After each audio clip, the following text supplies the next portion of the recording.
আসসালামু আলাইকুম বন্ধুরা, আজকে আমরা কথা বলবো বিশ্বের সবচেয়ে দ্রুতগামী প্রাণী চিতাবাঘ নিয়ে। এটি শুধুমাত্র বন্যপ্রাণী প্রেমিকদের আগ্রহের কেন্দ্রবিন্দু নয়, বরং বাংলাদেশে অনেকেই জানতে চান চিতাবাঘের দাম কত, এটি কি পোষা যায়, কি খায় এবং কিভাবে পালন করতে হয়। চিতাবাঘ, ইংরেজিতে যাকে বলে চিতা, এটি বিশ্বের সবচেয়ে দ্রুতগামী স্থলপ্রাণী। মাত্র 3 সেকেন্ডে 0 থেকে 96 কিলোমিটার গতি তুলতে পারে। চিতাবাঘের গায়ে ছোপ ছোপ দাগ থাকে এবং মুখে দুটো কালো রেখা যা চোখ থেকে নিচে নেমে আসে, এটি এর পরিচিতি চিহ্ন। বাংলাদেশে চিতাবাঘ রাখা আইনত নিষিদ্ধ এবং এটি একটি সংরক্ষিত বন্যপ্রাণী। তবে কালোবাজারে যদি কেউ বিক্রি করে তাহলে দাম হতে পারে 15 থেকে 25 লক্ষ টাকা বা তারও বেশি। চিতাবাঘ মাংসাশী প্রাণী।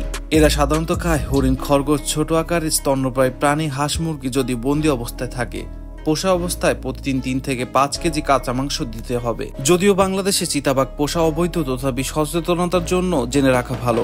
বড় খাঁচা বা উন্মুক্ত চারণভূমি দরকার। প্রতিদিন শিকার বা দৌড়ানোর মতো সুযোগ। পশু চিকিৎসকের নিয়মিত পর্যবেক্ষণ, নিরাপত্তা নিশ্চিত করে শক্ত ঘেরা পরিবেশ দরকার। বাংলাদেশে চিতাবাঘ পোষা সম্পূর্ণ নিষিদ্ধ। শুধুমাত্র চিড়িয়াখানা বা সংরক্ষিত অভয়ারণ্যে চিতাবাঘ রাখা হয় গবেষণা বা প্রদর্শনের জন্য। চিতাবাঘ একটি সংরক্ষিত বিপন্ন প্রাণী, তাই আমরা সবাই মিলে প্রকৃতিতে এই বন্যপ্রাণী সংরক্ষণে সচেষ্ট হব। চিতাবাঘ পোষা নয়, প্রাকৃতিক পরিবেশে এদের সবচেয়ে ভালোভাবে বাঁচতে দেওয়া উচিত। বন্যপ্রাণী সংরক্ষণে সচেতন হই এবং প্রাকৃতিক পরিবেশে ভারসাম্য রক্ষা করি।